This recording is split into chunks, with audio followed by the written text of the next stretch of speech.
Three. This TED Talk is about the beauty, power, and strength of women past, present, and future. To educate is to grant one the greatest gift one could ever receive, the gift of knowledge.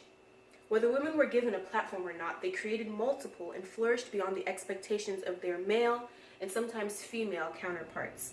I have taken on the mantle of so many women before me in choosing to educate those who are willing to listen on the greatness of females everywhere. The books Amelia and Eleanor Go for a Ride, She Persisted, and Piecing Me Together are clear examples of this female empowerment. Before we get into the power and strength of women in the U.S., we must first dive into their past.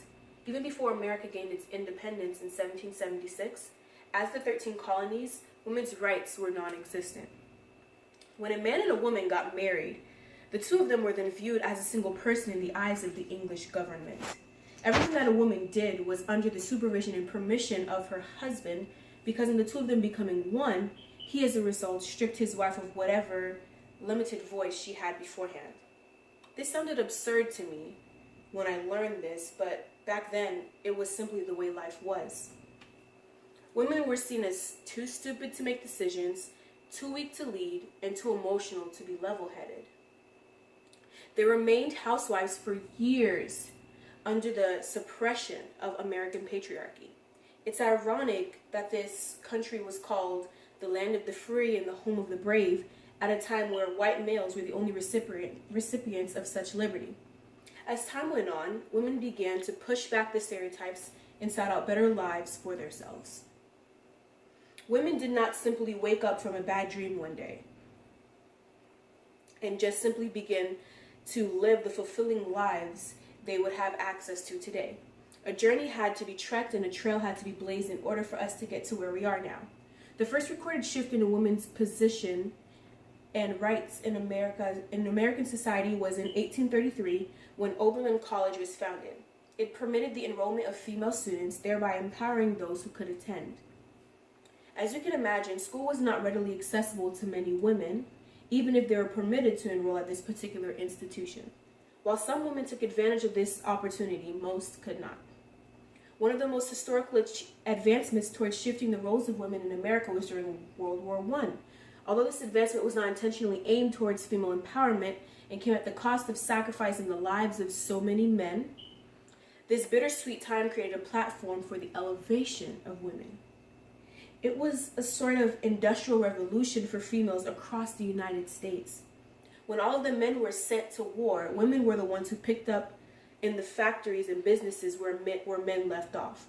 For the first time in the history of the United States of America, you could see a woman doing more than feminine and domesticated household activities.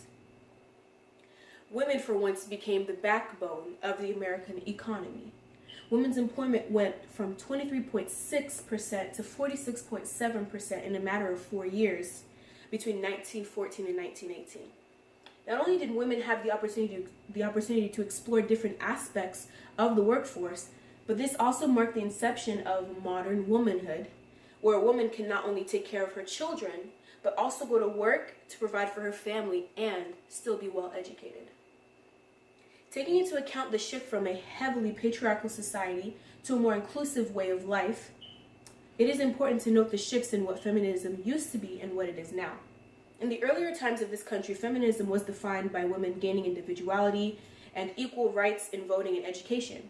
Nowadays, feminism has surpassed those goals and now fights to close the wage gap between sexes, promote body positivity by dismantling beauty stigmas that exist about women, and by becoming more inclusive of non-traditional women such as transgender females.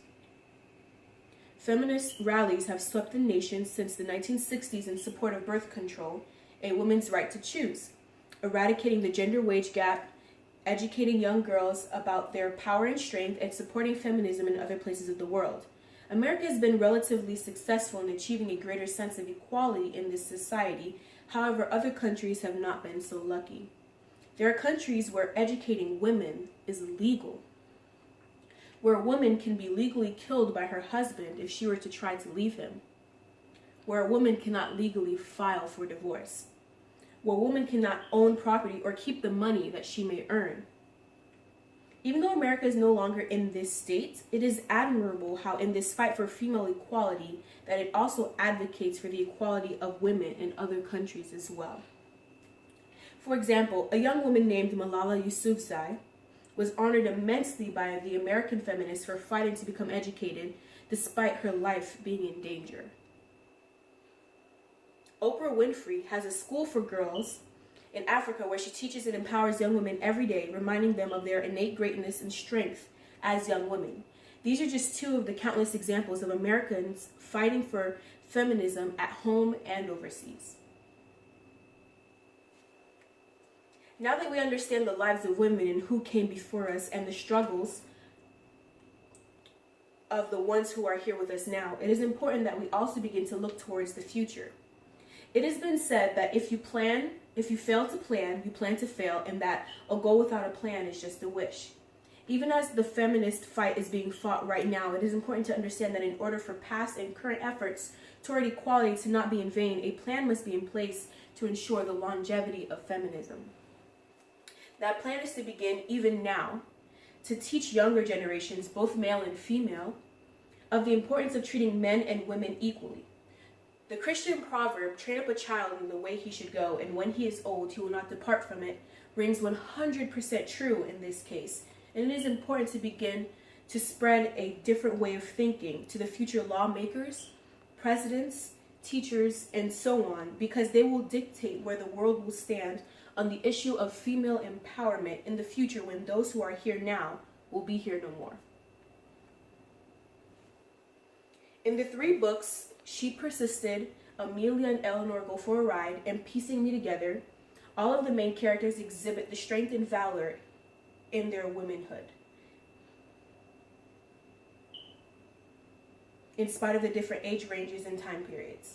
In Amelia and Eleanor Go for a Ride, the two main characters, Amelia and Eleanor, are older women who, in the 1920s, pursued their goals and dreams. Amelia was the first woman to cross the Atlantic Ocean, and Eleanor was the first lady of the U.S. at the same time. And she was also interested in piloting. Both women were equally ambitious in their desires to learn, and did so without reservations or fear of men at that time. In She Persisted, a young girl reflects on the women in the past that did amazing things, and as a result, she finds strength and encouragement to chase after her dreams as well. In Piecing Me Together, the main character, Jade, is determined to earn the success she desires, and she wants to make a positive impact on the world. Instead, she loses an opportunity to participate in a study abroad program and is given handouts for being black, but she never gives up and continually strives to give back to those around her instead of taking. I truly believe that women of the past would be proud of the progress made.